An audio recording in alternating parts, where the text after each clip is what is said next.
ఒక అడవిలో ఒక ముసలి కాకమ్మ ఉండేది. ఆహారం తెచ్చుకోవడానికి శరీరం, వయసు రెండూ సహకరించకపోవడంతో ఆకలితో అల్లాడుతూ ఉంటుంది. మంచంలోనే పడుకుని దీనంగా, ఆకలి, ఆకలి, ఎవరైనా నా బాధ వింటే నాకు సహాయం చెయ్యండి అని ఒంట్లోని శక్తిని మొత్తం కూడగట్టుకుని అరుస్తూ ఉంటుంది. ఏదైనా పక్షి తన గూడు ముందు నుంచి వెళ్తే తన బాధ వింటుందని అరుస్తూ ఉంటుంది. ఇంతలో చిలుక ఆ ముసలి కాకమ్మ గూటి మీద నుంచి అటుగా వెళ్తూ ఉంటుంది. ముసలి కాకమ్మ ఆకలి ఆకలి అంటూ అరుస్తూ ఉంటుంది. చిలుక ఆ అరుపులు విని కాకమ్మ గూటిలోకి వస్తుంది. వచ్చావా చిలుకమ్మా? అయ్యో కాకమ్మ, నేను పళ్ళ కోసం వెళ్తుంటే నీ అరుపులు వినబడ్డాయి, అందుకే ఇలా వచ్చాను. ఆ దేవుడు కూతుర్లను ఇవ్వలేదు, కసాయి కొడుకులనిచ్చాడు. ఇప్పుడు ఫలితం అనుభవిస్తున్నాను. అయ్యో కాకమ్మ, ముగ్గురు కొడుకులు నిన్ను మంచిగానే చూసుకుంటారు కదా, నువ్వంటే వాళ్లకు ప్రాణమని చెప్పావు. ఎంత మంచివాళ్ళో ఇప్పుడు నీకు తెలుస్తుంది. నన్ను మా పెద్దబ్బాయి గూటికి తీసుకెళ్ళవే. మరో మాట మాట్లాడకుండా ముసలి కాకమ్మను తన వీపు మీద పడుకోబెట్టుకుని ఆకాశంలో ఎగురుతూ ముసలి కాకమ్మ పెద్ద కొడుకు రవి కొడుకు గూటికి వెళ్తుంది. గూటి బయట కొమ్మ మీద వాలి ముసలి కాకమ్మను పట్టుకుని ఉంటుంది చిలుక.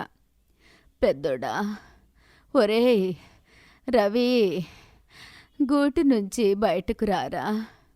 గూటిలో రవి కాకి, తన భార్య శృతి కాకి, కొడుకు సన్నీ కాకి ముగ్గురు చికెన్తో అన్నం తినాలని కూర్చుంటారు.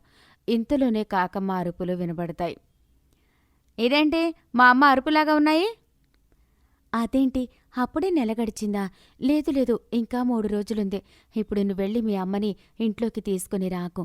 3 రోజుల ముందు నుంచి అన్నం పెట్టాలంటే ఇంట్లో సరుకులు లేవు. ఒంట్లో నాకు ఓపిక లేదు, ముందే చెప్తున్నాను. ఆ తర్వాత మీ ఇష్టం. భార్య కాకి ముందు ఏమీ మాట్లాడని భర్త రవి కాకి గూటిలో నుంచి బయటకొస్తుంది. తన ముసలి తల్లి కాకమ్మను చూస్తుంది. ఏందే అమ్మా, 3 రోజుల ముందే వచ్చావు? నా దగ్గర నువ్వు దాచిపెట్టిన బంగారం ఏదో ఉందని తినడానికి? అది కాదురా పెద్దోడా, చిన్నోడు ఊరు వెళ్ళాడు. వెళ్తూ వెళ్తూ ఈ 3 రోజులకు నా అన్నం కోసం వండి పెట్టడానికి అయ్యే ఖర్చు డబ్బులు మొత్తం ఇచ్చిపోతానని చెప్పాడు కదా. రవి కాకి ఏదో చెప్పబోతుండగా ఇంతలో కోడలు శృతి కాకి ఆవేశంగా బయటకొచ్చింది. కోపంగా, మాకు ఏ కొడుకు ఏ డబ్బులు ఇవ్వలేదు. 3 రోజుల ముందు నుంచి నీకు అన్నం పెట్టడానికి నీ పెద్ద కొడుకు ఇక్కడ వేలకు వేలు సంపాదించడం లేదు. మా 4 వేళ్లు నోట్లోకి వెళ్ళడానికి ఇబ్బందిగా ఉంది. అది కాదురా పెద్దోడా, చిన్నోడు నాకు అన్నయ్యకు డబ్బులిచ్చాను, నీకు అన్నం తీసుకొచ్చి పెడతాడని చెప్పాడురా. నిన్న మొత్తం చూశాను, నువ్వు రాలేదు. చిలుక మౌనంగా కాకమ్మ ఆకలి బాధను అర్థం చేసుకున్న చిలుక మధ్యలో కలగజేసుకుని, ఆ తల్లి అంతగా అంటుందంటే మీ తమ్ముడు ఊరు వెళ్లే హడావుడిలో ఇచ్చి ఉంటాడు. మీరొకసారి బాగా గుర్తు చేసుకోండి. చిలుక మాటలు వినగానే శృతి కాకికి చిర్రెత్తుకొచ్చింది. చూడు, మీ అమ్మ మీదున్న గౌరవంతో నిన్ను ఏమీ అనడం లేదు. నాకు వస్తున్న కోపానికి నీ తల పగిలేది. నువ్వు మధ్యలో మాట్లాడకపోవడమే మంచిది. ఆ మాట విని ముసలి కాకమ్మ భయపడింది. వెంటనే చిలుకతో, చూడు తల్లి, నువ్వేమీ మాట్లాడకు. నా కోడలు అనుకున్నంత పని చేస్తుంది. అది అసలే రాక్షసి. అవును, అందుకే కదా 1 నెల మొత్తం ఇంట్లో పెట్టుకుని నీకన్నీ వండి పెట్టుకుంటూ నీ సేవలు చేసుకుంటూ ఉంటున్నాను. ఇక రాక్షసి కాకపోతే ఏమవుతాను? అసలు ముందుగా నీ తల పగలగొట్టాలి అంటూ కోపంగా ముసలి కాకమ్మ మీదకి కోడలు ఎగురుతుంది. అది చూసిన రవి కాకి తన భార్య కాకిని అడ్డుకుంటాడు. ఆ తర్వాత, చూడమ్మా, నాకే తమ్ముడు డబ్బులివ్వలేదు, అందుకే నేను రాలేదు. తమ్ముడు డబ్బులిస్తే నేను తీసుకుని అబద్ధం చెప్పడం లేదు. నువ్వు వెళ్ళి తమ్ముడు దగ్గరే ఉండు. 2 రోజుల తర్వాత నా ఇంటికి రా. వాడు ఊరెళ్ళాడు. నాకు ఒంట్లో ఓపిక లేదు. ఆకలి బాధను తట్టుకోలేకపోతున్నాను. ఈ 1 పూట అన్నం పెట్టరా. కావాలంటే నేను నీ దగ్గరికి వచ్చాక ఒకరోజు అన్నం పెట్టకుండా ఉండు. అయ్యో అమ్మా, నువ్వు రావనుకుని మా మందమే వండుకుని తిన్నాం. ఇప్పుడు మళ్ళీ మీ కోడలు వంట చేయాలంటే అది అలసిపోయి ఉంది. ఇప్పుడు వీలు కాదు. నువ్వు తమ్ముడింటికి వెళ్ళు. నేను రేపు నీకు ఏమైనా చేయించుకుని తీసుకునొస్తాను. ఆ మాట విని ముసలి కాకమ్మ వెటకారంగా ఒక నవ్వు నవ్వుతుంది. నేను ఈ పూట ఆకలిగా ఉందంటేనే అన్నం పెట్టడం లేదు. నువ్వు రేపు నా కోసం ఏదైనా తీసుకొస్తావా? బాగుందిరా పెద్దోడా. నిజంగానే అన్నం లేదమ్మా. ఉంటే వేయడానికి ఏమవుతుంది చెప్పు? ఇంతలో చికెన్ ముక్క పట్టుకుని రవి కాకి కొడుకు సన్నీ కాకి, అమ్మా, నాన్న, చికెన్ చల్లారిపోతుంది, మీరు బయటేం చేస్తున్నారు అంటూ వాళ్ల దగ్గరికొస్తాడు. ముసలి కాకమ్మ కనబడుతుంది. సంతోషంగా కాకమ్మ దగ్గరికి వచ్చి, వచ్చావా నాన్నమ్మ? ఇంకా ఇక్కడే ఉన్నావే, ఇంట్లోకి రా నాన్నమ్మ. బాబాయి ఊరు వెళ్తూ డబ్బులిచ్చి వెళ్ళాడంట. నాన్న చికెన్ తెచ్చాడు. అమ్మ భలే రుచిగా వండింది, తిందాం రా నాన్నమ్మా. ఆ మాట విని ముసలి కాకమ్మ తన కొడుకు రవి కాకిని చూస్తుంది. రవి కాకి ఏమీ మాట్లాడకుండా మౌనంగా తలదించుకుంటుంది. అది గమనించిన శృతి కాకి తన కొడుకు సన్నీ కాకిని గబుక్కున లాక్కుని చిరాగ్గా, ఆ ముసలిదాన్ని చూశావా? ఎన్ని రోజులవుతుందో స్నానం చేయక, అదో రకమైన వాసన వస్తోంది. అలాంటిది నువ్వెళ్ళి అలా కౌగలించుకుంటావా? నిన్ను అంటూ సన్నీ కాకిని కొడుకును గూటిలోనికి తీసుకెళ్తుంది. మరో మాట మాట్లాడకుండా రవి కాకి గూటిలోకి వెళ్ళిపోయి తలుపు వేసుకుంటాడు. గూటి బయట కొమ్మ మీద ముసలి కాకమ్మ ఏడుస్తూ ఉంటుంది. అది చూసిన చిలుక ఇలా అంటుంది, కాకమ్మ, మీరిక ఆకలితో బాధపడ్డం నేను చూడలేను. ముందుగా మా ఇంటికి వెళ్దాం పదండి. అక్కడ మా అమ్మ కోసం 2 పళ్ళు ఉంచాను, వాటిని తినేసి మా అమ్మతో కలిసి విశ్రాంతి తీసుకుందరు. లేదమ్మా, నా ఆకలి బాధను చూసి నువ్వు జాలిపడుతూ కనీసం ఆ మాట అన్నావు చాలు. నా కడుపు నిండిపోయింది. నా కడుపున పుట్టిన నా కొడుకులను నా ఆకలి బాధ ఎందుకు అర్థం కావడం లేదు. ఎందుకంటే మీ పిల్లలు ఈరోజు వయస్సు మీద ఉన్నారు. భార్య పిల్లలతో కలిసి సుఖ సంతోషాలకు అలవాటు పడ్డారు. వాటి ముందు నీ ముసలి కడుపు ఆకలి బాధ వాళ్ళకర్థం కాదు. అర్థం చేసుకునేంత పెద్ద మనసు ఇప్పుడు లేదు, రాదు. 3 కొడుకులున్నారు. మీకేంటి కాకమ్మా అని అన్నావు కదా మీనా. ఇప్పుడు చూశావు కదా, చిన్న కొడుకు తన భార్య నాకు సేవలు చేయడం ఇష్టం లేదు. అందుకే ఏదో ఒక వంక పెట్టుకుని కొన్ని డబ్బులు పెద్దోడికిచ్చి ఊరు వెళ్ళిపోయాడు. నాకు అదే అనిపిస్తోంది కాకమ్మా. ఆ డబ్బులు తీసుకున్నారని ఒప్పుకుంటే నన్నెక్కడ చూడాల్సి వస్తుందో అని పెద్దవాడి గుబులు. ఇక మిగిలింది నా 2వ కొడుకు హర్ష కాకి. వాడి దగ్గరికి వెళితే వాడి మనస్తత్వం ఏంటో అర్థమవుతుంది మనకు. ఆకలి బాధతో ఆ కొడుకు దగ్గరికి ఈ కొడుకు దగ్గరికి వెళ్ళడం అవసరమా కాకమ్మ? నేను నిన్ను మా అమ్మలా చూసుకుంటాను, పద. లేదు లేదు మీనా, అలా అనడం నీ ప్రేమ, మీ అమ్మ పెంపకం, ముఖ్యంగా ఆడపిల్ల మనస్తత్వం. అందుకే నాకు కూడా కూతుళ్ళు ఉంటే నేను కూడా మా గోదారి చిలకలాగా అదృష్టంగా బతికేదానిని. ఇప్పటికైనా మించిపోయింది లేదు కాకమ్మ. మా ఇంటికి వెళ్దాం. నిన్ను కూడా మా అమ్మలాగా చూసుకుంటాను. వద్దు తల్లి, వద్దు. నేను నీకు ఏం చేశాను? జన్మనివ్వలేదు, లాలపోయలేదు, జోల పాడలేదు. నువ్వు నా స్నేహితురాలి కూతురివి. నా కన్న పేగు రుణాన్ని తీర్చుకోవాల్సింది నా కొడుకులు. అది ఎంతవరకు తీర్చుకుంటారన్నది కాలమే నాకు చెబుతుంది. నిజమే కాకమ్మా. ఇలా ఆకలి బాధతో కొడుకుల దగ్గరికి వెళ్తే ఏ కొడుకు అన్నం పెట్టడం లేదు కదా. ఆకలితో నీకేమైనా అయితే అయితే ఏమవుతుంది మీనా? మహా అయితే చావు వస్తుంది, అంతే కదా. రా నువ్వు, మంచిదే కదా. నేను దాని గురించి ఎప్పటినుంచో ఎదురు చూస్తున్నాను. ఇప్పటి వరకు అది నా దగ్గరికి రాలేకపోయింది. ఇప్పుడైనా వస్తుందేమో, చూద్దాం. చూస్తూ చూస్తూ నేను మిమ్మల్ని చంపుకోలేను కాకమ్మ. నువ్వు నా చేతిలోనే చనిపోతే అది నా అదృష్టం తల్లి. కాని ఆ దేవుడు అంతటి అదృష్టాన్ని నాకివ్వడు. ఎందుకో ఆయనకు నేనంటే అంత ప్రేమ. ఇప్పుడు మనం నా 2వ కొడుకు దగ్గరికి వెళ్దాం. ఆ మాట విని ముసలి కాకమ్మను తన వీపు మీద పడుకోబెట్టుకుని అక్కడి నుంచి చిలుక బయలుదేరుతుంది. చిలుక కాకమ్మను తీసుకుని కాకమ్మ 2వ కొడుకు హర్షకాకి గూడు దగ్గరికి వచ్చింది. హర్షకాకి గూడు బయట కొమ్మ మీద ఉన్నాడు. తల్లిని చూశాడు. ఇదేంటమ్మా, 33 రోజుల ముందొచ్చావు? నీ చిన్న కొడుకు పెద్ద కొడుకు కలిసి ఇంట్లో నుంచి తరిమేశారా? అదేంటండి, తల్లి ఇంటికి వస్తే ఎలా ఉన్నావమ్మా, ఇప్పుడే వస్తున్నారా అని అడగాలి కాని మీరేంటి? మాకు అమ్మ మీద ఇలాంటి ప్రేమలే ఉంటాయి.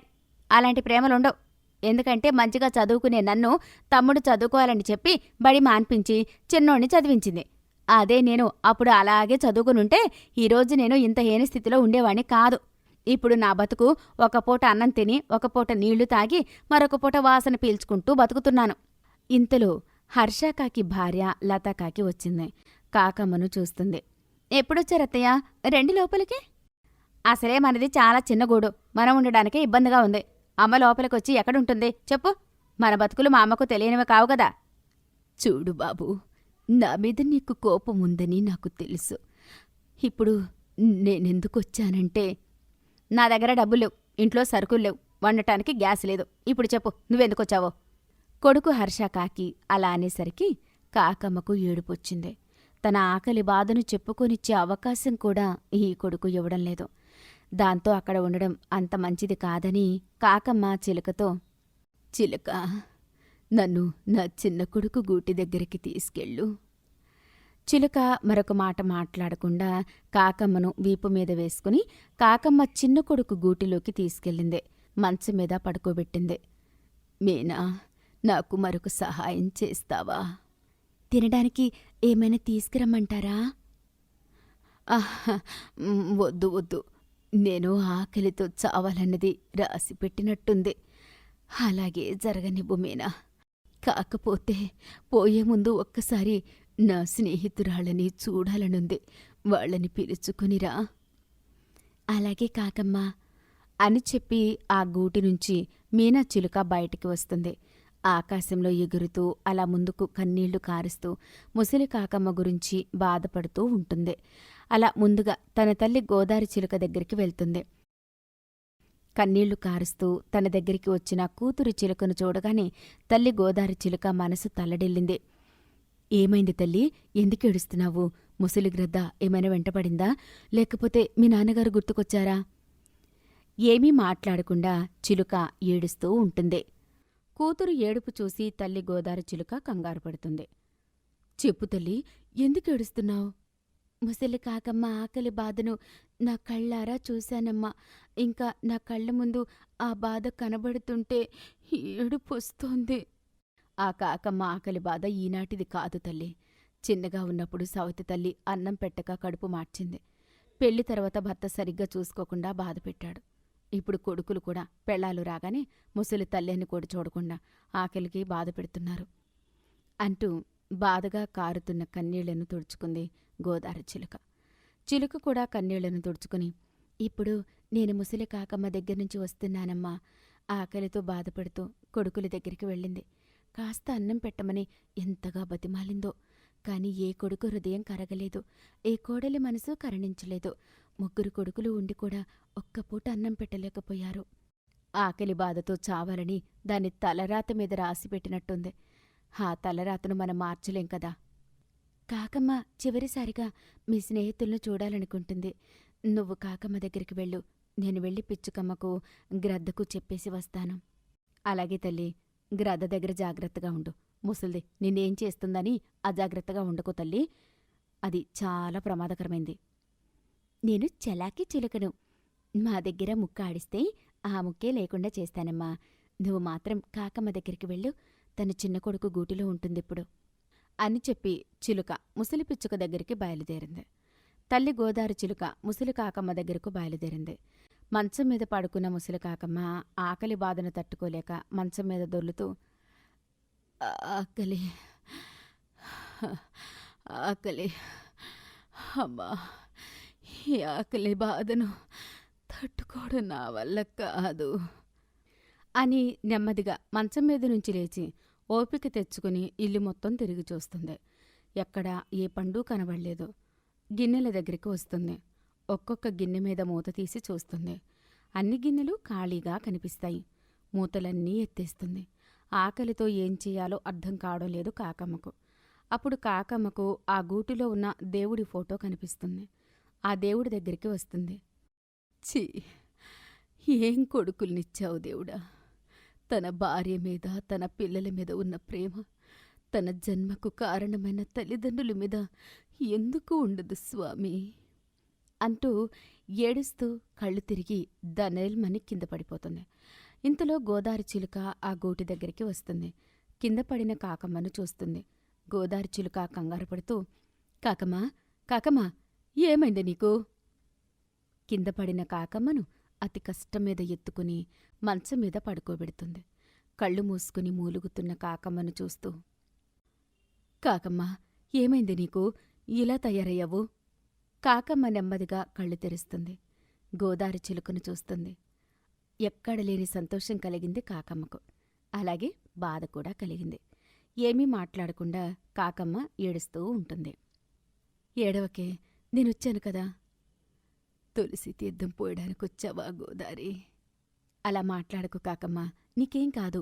నువ్వు నీ కొడుకులకు అవసరం లేకపోవచ్చు, కానీ స్నేహితురాళ్లమైన మాకవసరమే నువ్వు. నిన్ను మేము కాపాడుకుంటాం. నన్ను మన్నించవే గోదారి. అప్పుడు నువ్వు చెప్పినప్పుడు నా పేరు మీద కొంచెం ఆస్తి ఉంచుకుంటే నాకు ఈరోజు ఈ పరిస్థితి వచ్చేది కాదు. ఆ ఆస్తి కోసమైనా నన్ను 3 కొడుకుల్లో ఎవరో ఒకరు చూసుకునేవాళ్ళు. జరిగిపోయిన దాని గురించి ఇప్పుడు మాట్లాడుకోవడం వృధా కాకమ్మా. పద, మనం హాస్పిటల్కి వెళ్దాం. నీకు బలమైన టానిక్లు, గోళీలు, సూదులు రాయమని చెప్తాను. నేనిక బతకనని నాకర్థమవుతుంది గోదారి. పిచ్చుకమ్మ గ్రద్దకు చెప్పారా? స్వయంగా నా కూతురు చిలుకనే వెళ్ళింది, వాళ్లకు చెప్పి వాళ్లను తీసుకుని రావడానికి అని గోదారి చిలుక, కాకమ్మ మాట్లాడుకుంటూ ఉండగా మీనా చిలుక ముసలి పిచ్చుక గూటి దగ్గరికి వస్తుంది. ముసలి పిచ్చుక మంచం మీద పడుకుని ఉంటుంది. చిలుక నిద్రలేపి కాకమ్మ విషయం పూర్తిగా చెప్తుంది. అది విని పిచ్చుక కన్నీళ్లు కారుస్తూ అక్కడ్నుంచి బయలుదేరుతుంది. ఆ తరువాత మీనా చిలుక ముసలి రావణ్ గ్రద్ద దగ్గరికి వెళ్తుంది. ముసలి మైనా పిచ్చుక కవర్లో పళ్ళు పట్టుకుని ఆకాశంలో ఎగురుతూ ఎగురుతూ ముసలి కాకమ్మ గూటికి చేరుకుంటుంది. అక్కడ గోదారి చిలుక కాకమ్మను చూస్తుంది. గోదారి, నువ్వెప్పుడొచ్చావే? పిచ్చుక గొంతు విని కాకమ్మ హుషారు తెచ్చుకుని ముసలి పిచ్చుకను చూస్తుంది. పిచ్చుక, వచ్చానే కాకమ్మ, నువ్వు కంగారు పడకు. నువ్వు ముందుగా లేచి ఈ పళ్ళు తిను. లే. వద్దే, నాకు ఏ పళ్ళు వద్దు. నాకింకా బతకాలని లేదు. చనిపోయే ముందు మిమ్మల్ని ఒక్కసారి కళ్ళారా చూసుకోవాలనిపించింది. అందుకే అందర్నీ రమ్మని చెప్పాను. ముసలి గ్రద్దకి కూడా కబురు పంపించారా? కూతురు చిలుక వెళ్ళింది, చెప్పే ఉంటుంది. గ్రద్ద కూడా వస్తూ ఉంటుందిలే. చిలుక, ముసలి గ్రద్ద ఇద్దరూ కలిసి కాకమ్మ దగ్గరికి వచ్చాయి. కాకమ్మను చూశాయి. కాకమ్మ కూడా ముసలి రావణ్ గ్రద్దను చూసింది. కళ్ళు మూసింది. ఎంత పిలిచినా కాకమ్మ ఉలకలేదు, పలకలేదు. కాకమ్మ చనిపోయిందని తెలుసుకుని పిచ్చుక, గోదారి చిలుక, చిలుక, గ్రద్ద వెక్కి వెక్కి ఏడ్చాయి. చివరకు ముసలి కాకమ్మ ఆకలి బాధతోనే కన్నుమూసింది.